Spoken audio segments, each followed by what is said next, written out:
भगवान गोपियों को छोड़ करके चले गए, अंतर ध्यान हो गए। अब गोपी सोचती है कि अब भगवान को पाने के लिए, पुनः वापस बुलाने के लिए क्या करूं?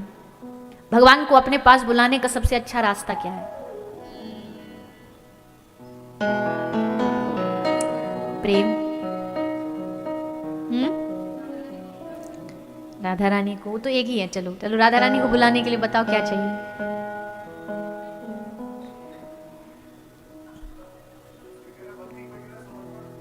हाँ जी, ये सब चीज है, भक्ति, समर्पण, प्रेम, साधना, आराधना सब है।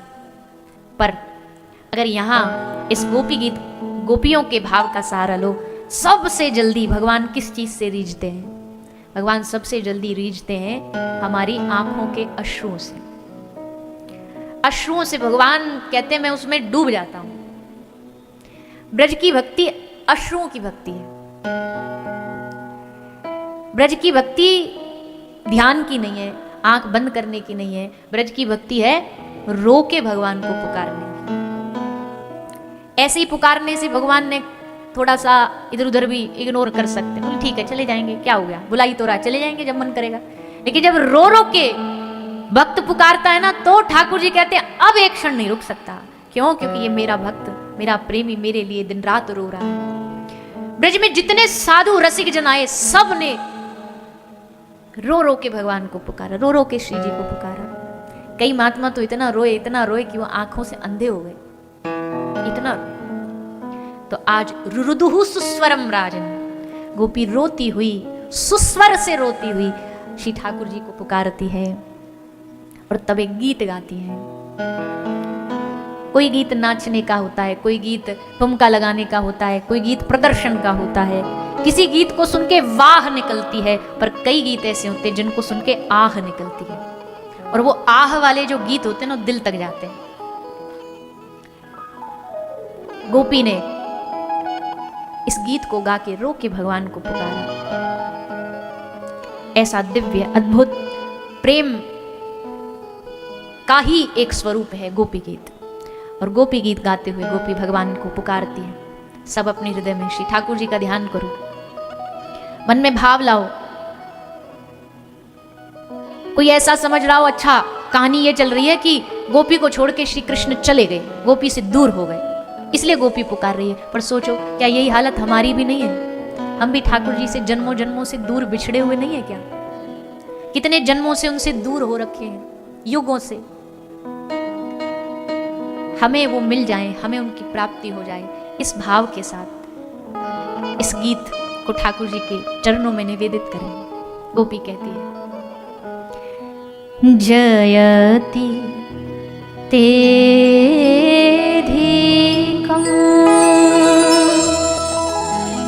जन्मना व्रजः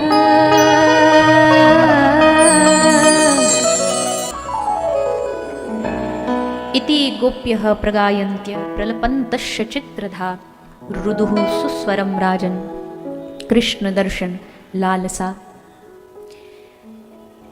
गोपी के भाव बड़े अलग हैं, निराले हैं।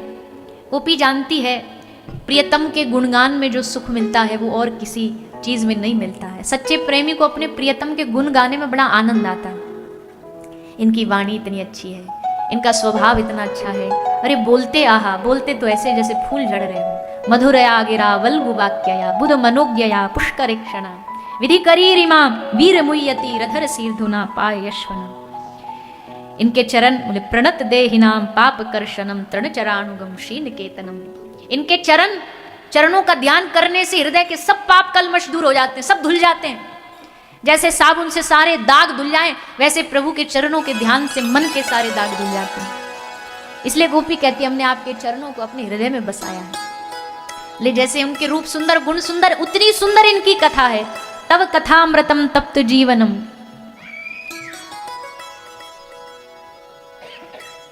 गोपी कहती है हे प्रभु आइए हमें दर्शन दीजिए, हमें अंग से लगाइए, हमें हृदय से लगाइए, नहीं तो हम प्राण त्याग देंगी। कई बार गोपी ने कहा प्राण त्याग देंगी। तो बांसुरी ने पूछा कोई मुहूर्त होता है क्या प्राण त्यागने का? इतनी बार बोल चुकी है प्राण त्याग देंगी, प्राण त्याग देंगी, पर मरती नहीं है। तब गोपी कहती है त्वयि धृता सव, ये प्राण त्याग तो देती पर ये प्राण इनकी धरोहर है इसलिए बचा रखा है, अब तक इनकी धरोहर है इसलिए बचा रखा है, नहीं तो प्राण त्याग देती हम। एक गोपी कहती है मैं भी प्राण त्याग देती पर जैसे मरने का सोचती हूँ तब कथामृतम, कोई आकर के इनकी कथा सुना देता और इसकी कथा हमें फिर से जीवित कर देती है, जिंदा कर देती है। खूब सुंदर मन के भावों को गोपी ने इस गीत में प्रकट किया। भगवान सुन के बड़े आनंदित हुए, बड़ी खुशी लगी भगवान को गोपी के भावों को सुन के। और तब देखा आप देर नहीं करें, नहीं तो यहाँ गोपी बचेंगी नहीं, यहाँ पर पूरे वृंदावन की भूमि पर गोपियों का शव बिखरा होगा। इससे पहले तासाम आविर्भुच्छोरी स्मयमान मुखाम्बुज पीतांबर धर शगवी साक्षान मनमथ मनमथ, गोपियों के बीच में साक्षात ठाकुर प्रभु श्री श्याम सुंदर प्रकट हो गए। बोलिए रास बिहारी भगवान की। रास बिहारी भगवान गोपी के मध्य में प्रकट हो गए। रास बिहारी भगवान गोपी के मध्य में प्रकट हो गए और प्रकट होकर के श्री ठाकुर जी गोपिन के संग रास कर रहे हैं, रास रचा रहे हैं। आप सब भी गोपी हो के नहीं हो? गोपी हो के गोपा हो? बोले भैया ब्रज में आके तो गोपा भी गोपी बन जाए, ब्रज में तो महादेव भी गोपी बन जाए, तो तुम और हम तो कौन सी खेत की मूली है। यहाँ तो भाई खूब या रास को रस मिलेगो, जो गोपी बनेगो। गोपी मतलब भैया देखो ध्यान से सुनो एक बात पहले, फिर रास करेंगे। गोपी को मतलब ये नहीं है कि बाहर से कपड़ा बदल के गोपी बन जाओ। आजकल ब्रज में ये बड़ा ट्रेंड चल रहा है, बहुत सारे आते हैं पुरुष गोपी बन जाते हैं बाहर के स्वरूप से, लहंगा फरिया पहन लिया, चुन्नी पहन लेंगे, खूब ठुमक ठुमक के नाचेंगे। हमारा कोई देखो अधिकार नहीं है किसी की भक्ति या प्रेम पे प्रश्न उठाने का, हम क्यों अपराध कमाएं। चलो ब्रज में भाव से आए तो आए, कम से कम किसी भाव में आए। पर हम निवेदन करते कि यहाँ गोपी केवल कपड़ा बदलने के लिए नहीं कहा, ये कहा गोपी जैसा दिल लाओ, दिल से गोपी बनो। बाहर के वस्त्र बदलने में कोई समय नहीं लगता है, कोई बदल ले। गोपी जैसा हृदय होना चाहिए, गोपी जैसी भक्ति प्रेम होना चाहिए, वो गोपी है। तो हृदय से गोपी बने। महादेव तो हृदय से भी बने, बाहर से भी बन गए। बोले हमको गोपी बनना है, गोपी बन के आ गए ब्रज में। और भैया तब महारास चालू हुआ, सब यार रास में नाचे। आओ आप हम सब भी थोड़ी देर महारास को आनंद लेंगे। सब गाते हुए नाचते हुए ताली की सेवा करते हुए, न ठंड दूर भगानी है तो न नाच लो, एक्सरसाइज हो जाएगी, न ठंडक हट जाएगी। और मैयाओं को कहाँ ठंडक लगती है बताओ? हम तो कहें ऐसी ठंडी में भी उन मैयाओं को 21 तोप की सलामी जो बिना स्वेटर के बैठी है। पता ना भगवान ने कैसा सिस्टम फिट करो ठंडी ना लगे। हमारे तो आज ठंड के मारे आते हाथी बांधना नहीं कर रहे हैं। ऐसी कथा कर लेंगे बोल बोल। सॉल भी ओढ़े भीतर या के अंदर भी पैर रखो ठंड के मारे, और स्वेटर वगैरह ने कभी पहले। हम कल ने थोड़ी गर्मी लगी तो या हमारे आज हम जहाँ रुके हुए हैं वहाँ हीटर चल जाए तो हमको बाहर निकले तो पता ही ना कि ठंड भी है। और जैसे निकले कमरा ते बाहर, घर ते बाहर एकदम हवा चली सरर। अब फिर पता लगी ठंडे में, हमने बोली वापस जाएंगे स्वेटर पहनेंगे, वैसे चंदन वंदन छूट जाएगा, सबरे बाहर खराब हो जाएंगे, आधा घंटा वैसे खराब हो जाएगा, आज ऐसे ही चलो। पर भैया धन्य हो मैया हो, दो ही जीव प्राणी ऐसे जिनको ठंड ना लगे। एक तो अटलांटिक महासागर पर वो डोलते रहते पेंगुइन। पेंगुइन को कभी ठंड नहीं लगती, वो बर्फ में घुस जाते। और एक फंक्शन में शादी में गई हुई भारतीय महिला, मजा ले स्वेटर पहन ले तो पहन लेंगी तो गले को हार कैसे दिखेगा, ब्लाउज की डिजाइन कैसे दिखेगी। खैर अब ये कैमरा वाले ढूंढ ढूंढ के उन्हीं मैयान को दिखाएंगे जिनने स्वेटर नहीं पहन रखी, ये और भरी सभा में बेइज्जती करते हैं। खैर खूब लड़ी मर्दानी। हाँ कोई कम है का, हमको कहाँ है ठंड लगे। पर मैया ने जुखाम जाड़े थे बच के रही हूँ, बाकी तो ठीक है, कहीं फैशन दरो रह जाए। खैर हम मजाक कर रहे हैं, मैया बुरा नहीं मानी, कल हो रही हो कथा में, एक दिन और फिर भले बुरा मान जाइए, एक दिन और राजी रहो हमसे। कल तो और जाड़ों पर है वो, कल सुबह 10 बजे कथा है, कल प्रातःकाल की कथा है। 10 बजे तक तो अब धुंधी छाई रहती है, तो ओढ़ ढक के आइयो ना ठंड ना लग जाए। बाकी तो आप सब जानो ही हो।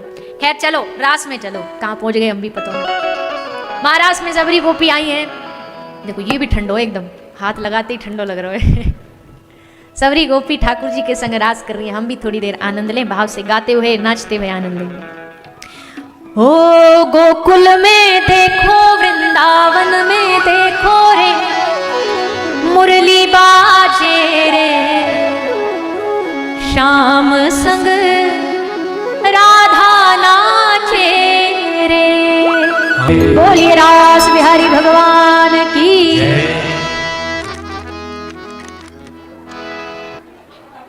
सारे ब्रजमंडल में महाराज की धूम मची।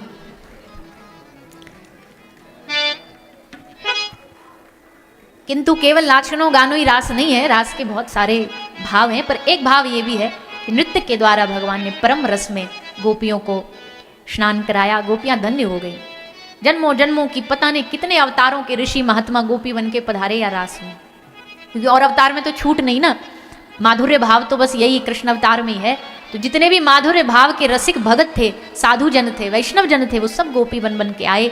सबको भगवान ने आनंद दियो, खूब आनंद बरसो या वृंदावन में ब्रज की धरती पे। भगवान ने सब गोपिन को अब वापस इनके अपने अपने घरन में भेज दियो। सब गोपी वापस आ गई, सबको खूब आनंद भयो, आनंद आयो। और ये रास महाराज चलता ही रहा, फिर ऐसे नहीं कि एक बार हुआ और खत्म हो गया। ये तो शारदीय रास था, शरद पूर्णिमा को जो होता है वो रास का वर्णन सुखदेव जी ने किया है। शारदीय रास के अलावा भी रास होते हैं, बसंत रास होता है, नित्य रास होता है। ये सब रास प्रभु करते रहते हैं और सबको इसमें आनंद देते रहते हैं। गोपी वापस घर आती हैं। अब कहते हैं ना कि भैया जब जीवन में अत्यधिक आनंद चल रहा हो, खूब आनंद बरस रहा हो, तब बीच में ठाकुर जी कोई ऐसा विरह देते हैं। और आज वो समय धीरे धीरे धीरे नजदीक आने लगा। कैसे? बोले भैया भगवान ने अब मन बनाया, विचार किया, सोचा कि हमने ब्रज में तो इतना आनंद बरसाया, किंतु मथुरा में हमारे माता पिता वसुदेव देवकी, इन्होंने कभी सुख देखा ही नहीं। इन्होंने कभी विवाह होते ही उस क्रूर कंस के द्वारा इनको दुख तकलीफें दी गई, कारागार में डाल दिया। जन्म लेते ही बच्चे को छीन लेता। एक माता के 6 बच्चे आंखों के सामने मार दिए जाएं। 8वीं तो बालिका हुई, मतलब 8वीं तो जब बदल के लाए, बालिका को लेके आए, कंस ने उस पर भी दया नहीं दिखाई। बालिका को लेके भी हाथ से छीन के पृथ्वी पर फेंक रहा था, पर वो तो योग माया थी, अदृश्य हो गई। पर माता देवकी और श्री वसुदेव जी ने जीवन में बड़े कष्ट देखे, आज भी बरसों से कारागार में ही पड़े हैं। ठाकुर जी को लगा अब हमको अपने माता पिता वसुदेव देवकी के पास जाना चाहिए, उनको उस कारागार से मुक्त कराना चाहिए। इसलिए श्री ठाकुर जी मन बनाते हैं, और प्रभु का मन बना और उधर कंस का मन बना। भगवान की इच्छा से ही कंस के मन में ये विचार आया। क्या विचार आया? कंस सोचता भैया इतने दैत्य भेज दिए हमने, पूतना भेजी, अघासुर बकासुर धेनुकासुर सबरे मार दिए उसने। कौन है वो? क्या बल है उसमें? उस बालक में ऐसी ताकत कौन सी है जो किसी से मरने में ही नहीं आता? अब की बार कुछ नया करते हैं। अब की बार दैत्यों को ब्रज में नहीं भेजते, उसको यहां बुलाते हैं, क्योंकि हम तो ब्रज जा नहीं पाएंगे, पर वो यहां आए तो हम देख तो पाए कि क्या शक्ति है उसमें, ऐसी कौन सी ताकत है उसमें। तब महाराज कंस ने श्री अक्रूर जी के द्वारा ब्रज में भगवान को ले जाने के लिए अक्रूर को भेजा। श्री अक्रूर जी महाराज ब्रज आए हैं। अक्रूर जी पधारे, बस श्री यशोदा नंद बाबा से आग्रह किया। नंद बाबा यशोदा मैया ने अक्रूर जी को खूब बढ़िया भोजन प्रसाद बना के पवाया। बाबा ने पूछा प्रभु क्या सेवा करें हम आपकी, बताइए। अक्रूर जी कहते हैं सेवा नहीं, हम एक निवेदन लेके आए महाराज कंस की ओर से। बोले कहिए। बोले हम चाहते हैं तुम अपने बालक कृष्ण और बलराम दोनों को हमारे संग भेजो। एक मल्ल युद्ध हो रहा है, बड़े बड़े दुनिया भर के मल्ल आ रहे हैं, पहलवान। महाराज कंस चाहते हैं तुम्हारे बेटे कृष्ण बड़े पराक्रमी हैं, बलराम बड़ा पराक्रमी है, उनको उस युद्ध में बुलाया गया है। नंद बाबा यशोदा मैया अक्रूर जी को कहते, अरे अक्रूर जी, अरे पहलवानों के बीच में, मल्लों के बीच में हमारे लाला को का काम? हमारो लाला पराक्रमी है, हम जाने गिरिराज उठा लियो याने पूतना मार दे याने, पर ये मतलब थोड़ी है याकू जाकर के पहलवानन के बीच में खड़ो कर दो। अभी उम्र ही कहा या की? मैया कहती अभी तो जब तक सुबह सुबह मेरे ढोरे आके रोतो रोतो मोते दूध नहीं मांगे तब तक तो याके दिन ना होए। ये कहा मल्ल युद्ध करेगो, कहा ये उत्सव में जाएगो? और अक्रूर तू जाने नहीं है, या ब्रज में, या ब्रज की सुबह सूरज को देखने ते ना होए, या ब्रज की सुबह कन्हैया को चेहरा देख के होए। ब्रज के छोटे छोटे से सखा ना ग्वाल बाल ऐसे घरते जगते आंख बंद कर लेते, गली सबरी पतुई आंख बंद करे भागे भागे भागे दौड़े दौड़े नंद भवन आके मैया को आवाज आती, मैया कन्हैया को ने बाहर भेजियो। ठाकुर जी बाहर आते, और ठाकुर जी जब बाहर आते तब उनको देख के आंख खोलते, तब कहते हाँ अब हमारी सुबह हैगी, अब हमने लाला को देख लियो, अब हमारो सूरज उगो है। या सूरज के उगने ते हमारो सूरज ना उगे, हम तो कन्हैया को लाला को देखें तब लगे अब सूरज उगो। सबरी गोपी, कई गोपी तो ऐसी बावरी रात को 12 बजे उठ के भग देती, सांस पकड़ के रोकती, कहाँ बावरी जा रही है? लेकिन कन्हैया के दर्शन करने को बावरी समय देख, अभी सुबह अजान दे लाला सो रहे होगो, रात के 12-1 बजे तू भगी जा रही है। कोई भानी नहीं गोपियों को, हर पल ऐसे लगता ठाकुर जी को देखूं, पलक गिरती भी उनको युग के समान लगती, इतना प्रेम। आज भैया अक्रूर आए हैं उस कन्हैया को ले जाने के लिए। गोपिन को पता लगी एक नया आदमी आया है, पूछा क्या नाम है तेरा? अक्रूर। कौन है तू? मैं कृष्ण का काका लगता हूं। गोपियों ने मानो टेढ़ी नजर से अक्रूर से पूछा, काका लगता है? ये नया नया काका कहां से पैदा हो गया? पहले तो तुझे कभी ब्रज में देखा नहीं, क्यों आया है? कृष्ण को ले जाने। गोपी ने कहा कृष्ण को ले जाने? तेरा नाम अक्रूर किसने रखा? मतलब तेरा नाम अक्रूर नहीं, तेरा नाम तो क्रूर होना चाहिए था। इतनी क्रूरता भरा दिल लेके तू आया और हमारे सामने खड़ा होके कह रहा कृष्ण को ले जाने आया हूं। तेरे शरीर में दिल नहीं है क्या? हृदय नहीं है क्या? तू जानता नहीं है क्या हमारा प्रेम कृष्ण के लिए? अरे तसल्ली रखने के लिए कुछ और ही बोल देता, पर तू क्रूर है। इस ब्रज में बड़े बड़े राक्षस आए, अघासुर आया, धेनुकासुर आया, पर उन्होंने हमारे कन्हैया को हमसे छीना नहीं। लेकिन तू अक्रूर यहां कृष्ण को हमसे ले जाने के लिए आया है। अक्रूर के पास किसी के प्रश्न का उत्तर नहीं था। अक्रूर ने देखा कि इनको समझाना, इनको बोलना, क्या बोले, क्या समझाएं इनको। हाँ, रात्रि के समय अक्रूर ने नंद बाबा और यशोदा को कहा, आप इतने परेशान क्यों हो रहे हो? इतने दिन आपके पास कृष्ण रहे, कन्हैया रहे, अब इनका अपने जन्म दाता जो हैं वसुदेव देव की, उनके प्रति भी तो दायित्व है, तुम्हारा थोड़ी, ये तो उनका बेटा है। महाराज जैसे कोई वज्रपात हो गया हो नंद और यशोदा के ऊपर। रात्रि का समय था, श्री कृष्ण के पास यशोदा मैया गई, जाकर के माखन पवाया। ठाकुर जी कहते मैया आधी रात को तू माखन पवा रही है मुझे? मैं जब कहूँ मैया माखन दे दे तो कहती ना आज को तेने बहुत खा लियो, कल खाइयो, आज तू खुद ही खिला रही है। यशोदा मैया कहती इसलिए खिला रही हूँ, पता नहीं फिर कल ये मौका मिले न मिले, फिर जीवन में मौका मिले न मिले, इसलिए खिला रही हूँ। पर मैया ऐसी बात काय को कर रही है तू? अरे परसों की तो बात है, कल जाऊंगा मेला में, मेला देख के, उत्सव देख के परसों लौट आऊंगा। पर यशोदा मैया का हृदय बार बार इस बात को कह रहा है कि यशोदा ये आखिरी बार है, अपने लाला को जितना पवा सकती है, लाड़ लड़ा सकती है लड़ा ले, उसके बाद ये मौका, ये अवसर मिले न मिले। सुबह हुई भैया और सारा ब्रज मानो प्राणहीन हो गया। किसी ने हमारे प्राण चुरा लियो, किसी ने हमारी श्वास रोक दी। पूरे ब्रज के सखा, ग्वाला, गोपी, गैया सारे ब्रज में नंद महल के सामने जाके खड़े हो गए, झुंड की झुंड। कन्हैया को हम नहीं जाने देंगे। सखा कहते ऐसे कैसे चलो जाएगो? हम ते आज तक पूछे बगैर कहीं ना गए हो, ये आज कैसे जाएगो? हम नहीं जाने देंगे। गैया, बछिया, बछड़ा बोल तो कुछ सकते नहीं, पर नंद महल के सामने खड़े होकर के छोटी छोटी बछिया सबकी आंखों में आंसू भरे हैं। मानो श्री कृष्ण की ओर देख के कह रही हैं कि हे श्याम सुंदर, तुम चले जाओगे, हमें चराने कौन जाएगा, हमें बांसुरी के स्वर से कौन, हम अनाथ हो जाएंगे। हमारे स्वामी आप ही हो, हमारे नाथ आप ही हो, कहां ढूंढेंगी हम आपको। और ये बात सच्ची है, कृष्ण के जाने के बाद कभी ब्रज ने बांसुरी की ध्वनि सुनी नहीं, और ना कभी कृष्ण ने बांसुरी को छुआ।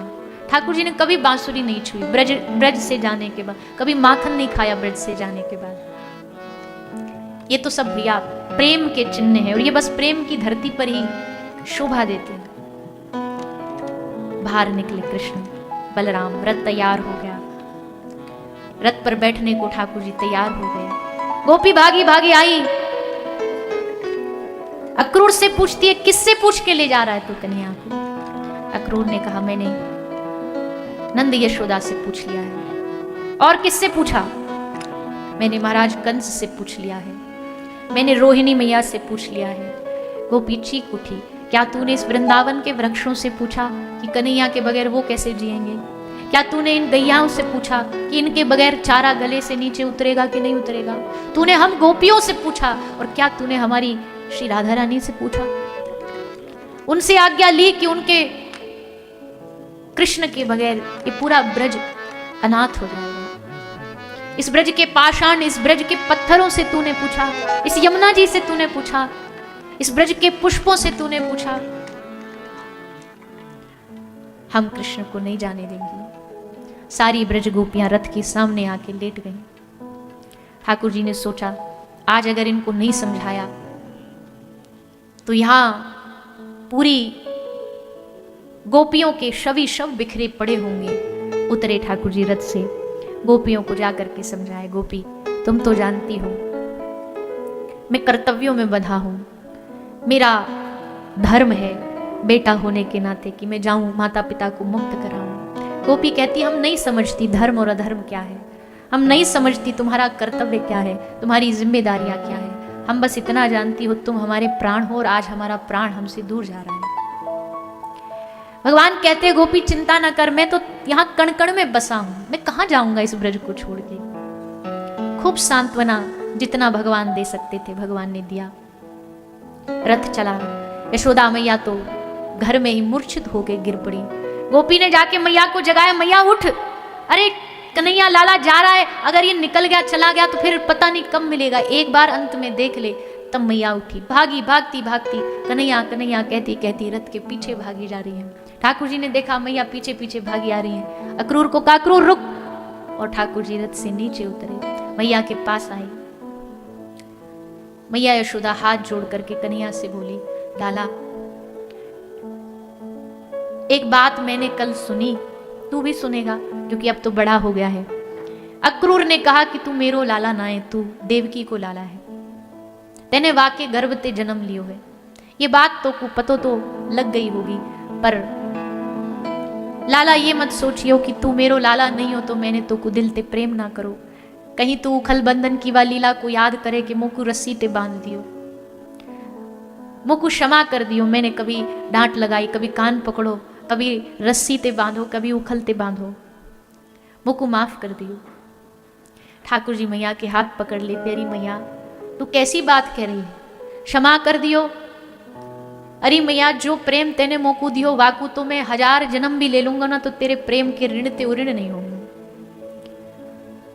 पर मैया तू चिंता ना कर, मैं यही हूं, तुम सब ब्रजवासियों के संगी हूं। सबको ठाकुर जी यही बात बोलने पर कौन को हृदय या बात को गवाही दे कि हाँ ये नहीं जा रहे, ये यही है। ठाकुर जी सबसे मिलजुला करके फिर गए।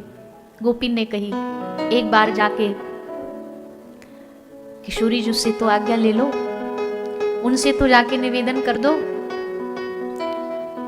तब श्री ठाकुर जी आई। किशोरी जी यमुना जी के तट पर बैठी हुई।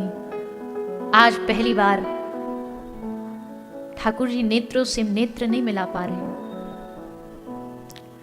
जब आदमी किसी का लिया हुआ धन, किसी का लिया हुआ ऋण उतार नहीं पाए तो क्या करता है, अपने सर से पाग उतार के उसके चरणों में रख देता है कि भैया मैं हार गया। आज श्री श्याम सुंदर अपना मुकुट उतार के श्री किशोरी जी के चरणों में रख देते हैं। आंख में अश्रु है। श्री जी ने पूछा कि श्याम सुंदर आप और उदास, आपके चेहरे पर उदासी, आपकी आंखों में अश्रु शोभा नहीं देते,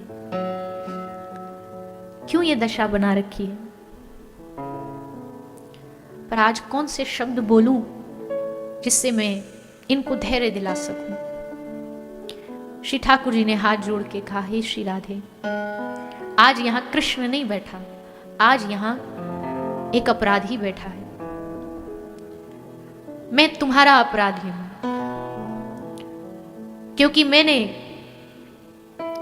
कभी तुमसे दूर अलग जाने का विचार ख्याल कभी मन में स्मृति में नहीं आया। पर हे श्री जी, आप तो जानती हो, हम जब अपने धाम से आए थे तभी हम ये बात कह करके आए थे कि इस लीला में संयोग तो थोड़ा सा होगा पर वियोग बहुत लंबा होगा। इस ब्रज भूमि ने ये जो विरह की भक्ति है, जो व्याकुलता की भक्ति है, जो अश्रुओं की भक्ति है, इस ब्रज भूमि ने तभी सीखी जब 100 साल के विरह ने इस पूरे ब्रज को अपने आंचल में ढक लिया था। क्योंकि श्री कृष्ण के जाने के बाद गोपी जिधर देखती, जित देखूं तित श्याम ही दिखे। किसी भी पत्ते में गोपी देखती तो वहां कृष्ण ही नजर आते। यमुना के जल में श्याम सुंदर क्रीड़ाएं करते नजर आते। जितना इस ब्रज की धरती ने विरह झेला है, दुनिया में किसी ने नहीं झेला।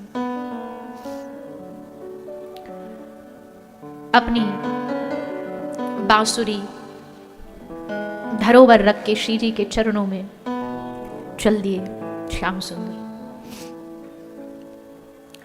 सब ब्रज गोपियों, ब्रजवासियों से विदा लेके मथुरा पहुंचे। कंस का उद्धार किया। ग्वाल बाल नंद बाबा मैया ने पीछे भेज दिए, जाओ लाला पहली बार अकेलो गए हो। सब गए। युद्ध हो गया, कंस मर गया। नंद बाबा ने कहा, कन्हैया जिस काम के लिए आया था वो हो गया, चल लाला अब वापस चलते हैं। श्री ठाकुर जी मौन रहे, एक शब्द नहीं बोले। उनके मौन से ही बाबा को उत्तर मिल गया। और खाली हाथ नंद बाबा, ब्रज के सखा सब लौट करके आए। 3 दिन बाद रथ आया। जैसे ब्रज में प्रवेश किया, ब्रज में आनंद हो गया। सब खुशी से भागे भागे नंद महल पहुंच गए। अरे कन्हैया आगो, लाला आगो, रथ आगो, कन्हैया वापस लौट आयो। उतरे नंद बाबा रथ से, भीतर गए। मैया ठाड़ी वहीं पे माखन लेके कि लाला को माखन खवाऊंगी। उतरे नंद बाबा, इधर उधर देखी मैया ने, लाला कहाँ है? बाबा चुप रहे। मैया बोली, बड़ो उद्यमी है, छुप गए होगो कहीं, दुबक गए होगो, अम्मेवा को ढूंढ के लाऊंगी। यशोदा सबरे घर में ढूंढने के लिए भागती जा रही है, भागती जा रही है। नंद बाबा ने मैया को पकड़ के बिठायो और कही, यशोदा कन्हैया ना वापस आयो। वो वहां मथुरा में अभी बहुत काम बाकी है, बहुत दैत्यन को मारनो है, बहुत राजपाट सब फैलो पड़ो है, वाकु संभालनो है, या कारण कन्हैया वापस नहीं आया। सबरे ब्रज ने जैसे सुनी कि कन्हैया ना लौटे, ऐसे लगी जैसे काई ने शरीर से प्राण अलग कर दिए हों। अब बस देह बाकी है, शरीर बाकी है। समय बीतता गया, बीतता गया। ये हालत केवल ब्रज के लोगों की नहीं है भैया, बड़ा मुश्किल है किसी प्रतिष्ठित व्यक्ति का अपने दुख को छुपाना, अपनी पीड़ा को छुपाना। कहे तो किससे कहे? इस मथुरा में मेरी पीड़ा को समझने वाला कोई नहीं है। कृष्ण जानते इस मथुरा में सब पढ़े लिखे हैं, ज्ञानी हैं। अगर मैं कह भी दूंगा कि मुझे ब्रज की याद आती है तो हंसेंगे, क्योंकि इनको पता ही नहीं है कि ब्रज के लोगों ने मुझे कैसा प्रेम दिया। एक दिन धैर्य का बांध टूटा और श्री कृष्ण रोते रोते रोते अपनी महल की छत पर जाके बैठ गए। देवकी मैया ने उद्धव को कहा, उद्धव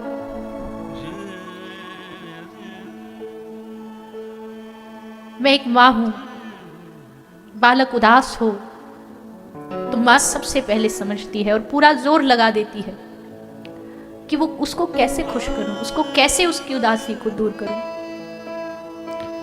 उद्धव शायद मुझसे, वसुदेव जी से संकोच करता होगा, पर तू तो सखा है ना उसका, तू उससे पूछ करके बता क्यों उदास रहता है। उद्धव जी गए, भगवान के समीप जाके देखा, आंसू आंख में बहे रहे हैं, पर उद्धव को देखते ही भगवान ने आंसू को पोंछ के छुपा लिया। उद्धव देखना सामने कितना सुंदर वन है, कितने सुंदर वृक्ष है, क्या सुंदर हवा चल रही है। उद्धव ने हाथ जोड़ के कहा, प्रभु आज बात को बदलो मत, क्या है दिल में मुझे बताओ। भगवान ने फिर बात को परिवर्तित किया। उद्धव जी ने हाथ पकड़ लिए, प्रभु हाथ जोड़ के मैं निवेदन करता हूं, अपना दुख अपनी पीड़ा मुझे बताइए। मैं उद्धव सारी दुनिया हिला दूंगा पर आपको दुखी नहीं रहने दूंगा, क्या चाहिए आपको। सुनते ही श्री कृष्ण का धैर्य टूटा, आंख से अश्रुओं की धार बहने लगी। उद्धव को गले लगा लिया, उद्धव मोहे ब्रज बिसरत नहीं। उद्धव भुलाए ये ब्रज भूला नहीं जा रहा। उद्धव मुझसे ब्रज का प्रेम भुलाया नहीं जा रहा। सपने में भी ब्रज की माटी याद आती है। उद्धव ने कहा, प्रभु कोई कमी रह गई क्या मथुरा में। प्रभु ने कहा, नहीं कोई कमी नहीं है उद्धव, यहां राजकुमार, राजाधिराज, महाराज, श्री श्री कहने वाले, श्री कृष्णचंद्र कहने वाले हजारों लोग हैं, पर यहां कोई कन्हैया कहने वाला नहीं है। उद्धव कान तरसते हैं कि कोई एक बार मुझे आकर के कन्हैया बोले, कनुआ बोले, मुझे आकर के चिढ़ाए कि तू कारो है। मैं चाह करके भी उद्धव ब्रज को भूल नहीं पा रहा, जा सकता नहीं हूं, क्योंकि जाने के बाद मैं वहां से वापस नहीं लौट पाऊंगा, अवतार कार्य अधूरे रह जाएंगे। तू मेरा एक काम कर, मुझे पता है जो मेरी दशा है इससे कई गुना अधिक विरह में वो ब्रजवासी हैं, और अगर इस समय उनके पास कोई संदेश नहीं पहुंचा तो उद्धव मेरा ब्रज खत्म हो जाएगा, आंसुओं की बाढ़ में डूब जाएगा। इसलिए तू जाकर के एक बार उन ब्रज के लोगों को मेरा संदेशा दिया। उद्धव ने अपना ज्ञान दिखाया, क्या क्या सुनाऊंगा उन्हें, कौन सी भाषा, संस्कृत आती नहीं होगी, वेद की भाषा आती नहीं होगी। प्रभु ने कहा, उद्धव तू जानता नहीं अभी ब्रज की गोपियों को, वेद पढ़े नहीं है उन्होंने, पर उनके रोम रोम में वेद समाये हुए हैं। उनकी तुलना किसी बड़े बड़े योग ऋषियों से भी नहीं की जा सकती है। पर फिर भी उद्धव मेरे ब्रजवासी बड़े भोले हैं, प्रयास करना सहज सरल भाषा में समझा के आना। चले उद्धव, रथ के पीछे पीछे कन्हैया खूब देर तक दौड़े, जहां तक दौड़ सकते थे, रथ दिखता रहा, देखते रहे। उद्धव जी पहुंचे ब्रज में। ब्रज में पहुंचते ही देखा चारों ओर खामोशी, उदासी, सन्नाटा, मौन, विरह। एक गोपी से पूछा, गोपी कहाँ है नंद यशोदा का घर। गोपी ने कहा, लगता पहली बार आए हो। हाँ। बोले, सामने से वो जो पानी का प्रवाह बहता आ रहा है, उसका जहां उद्गम है, जहां से वो शुरू हुआ है, वो नंद यशोदा का घर है। उद्धव ने पूछा, ये कैसा तरीका है पता बताने का। गोपी कहती है, उद्धव ये पानी कोई नल का नहीं है, ये पानी कोई वस्त्र धो के फैलाया हुआ पानी नहीं है, ये हमारी यशोदा मैया के, नंद बाबा की आंखों के अश्रु हैं। इन ब्रजवासियों की आंखों के अश्रु हैं जो कभी सूखते ही नहीं। उद्धव आए, देखा यशोदा मैया एक पलना में तकिया पड़ी है और उसको लोरी गा के सुला रही है, लाला सो जा, कन्हैया सो जा, तू रात भर ना सोयो लाला, बीमार है जाएगो। कभी वाकू गले से लगाती है, कभी झूला झूलाती है। तभी उद्धव आए, मैया प्रणाम। एकदम मैया को होश आया, कौन है तू? मैं तुम्हारे लाला को मित्र हूं, सखा हूं। मेरो लाला कहाँ है? वो तो छोटो सो पलना में सो रहे हो। ना मैया, तुम्हारा लाला तो मथुरा में है। जैसे मैया ने सुनी मथुरा में लाला, बैठ गई जमीन पर। देह का भार सहन नहीं हुआ। नंद यशोदा बूढ़े नहीं है, पर कृष्ण के विरह ने बूढ़ा कर दिया है। कोई कौआ भी आकर के दीवार पर बैठता तो यशोदा मैया उससे हाथ जोड़ के विनती करती, तू आज यहां बैठ करके काऊ काऊ कर आवाज कर, क्योंकि हमने सुना है उस दिन अपना कोई लौट आता है। तू बोलेगा और कन्हैया आ गया तो जो मांगेगा दूंगी, जो तू बोलेगा वो तुझे दूंगी। पर एक बार बस कृष्ण लौट आए। साथ में नंद बाबा खड़े हैं। उद्धव जी को बिठा लिया, चारपाई पर बाबा बैठ गए, चारपाई के किनारे पर यशोदा मैया बैठ गई, उद्धव जी को सामने बिठा लिया और दोनों नंद यशोदा बैठ के कृष्ण कथा सुना रहे उद्धव को। अरे यशोदा, तो को याद है वादिन कन्हैया कैसे जमुना जी पे पहुंच गए हो? यशोदा कह रही है, हाँ हाँ वादिन मेरे पास मनसुका भागो भागो आयो। बोलो मैया, तेरो छोरा नाग पे खड़ो है के नाच रहे हो है? मैंने कही अरे झूठा, वाकू तो कालो कालिक को नाग भी अगर दीवार पे बना दो तो वाकू देख के भी डरे, वो कहाँ नाच सके नाग पे खड़ो है के। दोनों बैठे बैठे खूब खुश हो करके लीला बता रहे हैं। उद्धव जी ने पूछा, बाबा आप काम क्या करते हो? जैसे उद्धव ने पूछा, बाबा आप क्या काम करते हो, नंद बाबा का गला रुध गया, आंख से आंसू, और उद्धव को कहा, स्मरताम कृष्ण बिरयानी। हे उद्धव, हम कृष्ण को याद करते हैं, यही हमारा काम है। और मैं ही नहीं, पूरी ब्रज भूमि यही काम करती है, बस कृष्ण को याद। रात को सपने में कृष्ण दिखता है, दिन में यमुना के तट पर कृष्ण दिखता है, तो कभी गैया चराता हुआ दिखता है। हम ब्रजवासियों का बस यही काम है। उद्धव ने कहा, बाबा मुझे वो स्थान दिखाओगे जहां लीला हुई, कृष्ण ने जो लीला करी? उद्धव को लेकर के बाबा पूरा ब्रज दर्शन करा के लाए। और अब मुझे मिलना है ब्रज की गोपियों से। और तब उद्धव ब्रज की गोपियों से मिलने आए। पूरा समूह बना के गोपी श्री किशोरी जी के सानिध्य में बैठी हैं। वो तो कृपा है जो इन ब्रज के लोगों के पास, ब्रज गोपियों के पास श्री जी है इनको संभालने के लिए। या ये कह लो कि ब्रज के लोगों ने, गोपियों ने श्री जी को संभाला, या कभी श्री जी ने गोपियों को संभाला। उद्धव पहुंचे, देखा गोपियों का समूह बैठा है। जैसे उद्धव आए, पता चला ये कृष्ण का मित्र है, गोपियां टूट पड़ी उद्धव को छूने के लिए। तो कृष्ण को छू के आया होगा ना, तुझे छू लेंगी तो लगेगा हमने कृष्ण को छू लिया। उद्धव ने कहा, गोपी एक पत्र भेजा है कृष्ण ने। उद्धव जी ने पत्र निकाला, गोपियों को दिया, और सारी गोपी झपट पड़ी, पत्र के टुकड़े टुकड़े कर दिए, सब ऐसे गले से लगा रही है। उद्धव ने कहा, बावरियों पढ़ तो लेती, क्या भेजा है प्रियतम ने पाती में लेके, पढ़ तो लेती। गोपी ने हंस के कहा, उद्धव हमें पत्र पढ़ने की जरूरत नहीं है, क्योंकि हमने कृष्ण को पढ़ लिया है, अब हमें पत्र पढ़ने की जरूरत नहीं है। कोई संदेशा गोपियों का एक ही,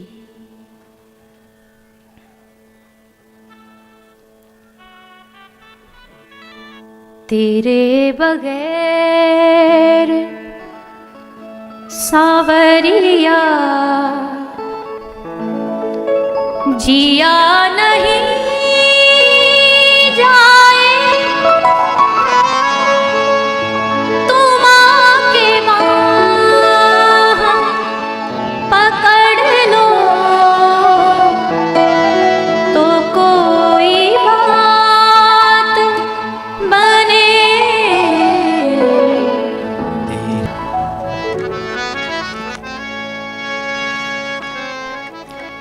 जहाँ श्री राधा जो संग में रमण करो प्यारे, वो यमुना जी का किनारा वो कुंज है प्यारे, वहीं पे हमको बसा लो तो कोई बात बने।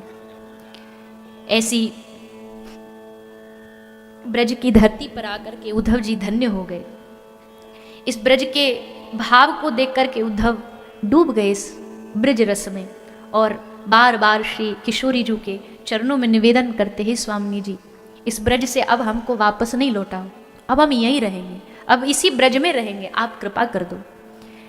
श्री किशोरी जी ने समझाया उद्धव उधर श्याम सुंदर प्रतीक्षा कर रहे होंगे, जैसे हमको इंतजार प्रतीक्षा थी, कोई संदेश आए उनको भी होगी, इसलिए एक बार जाओ वहां भगवान को संदेशा देके और फिर हम तुमको ब्रज में वास देंगे। और तब उद्धव जी को ब्रजवास मिला।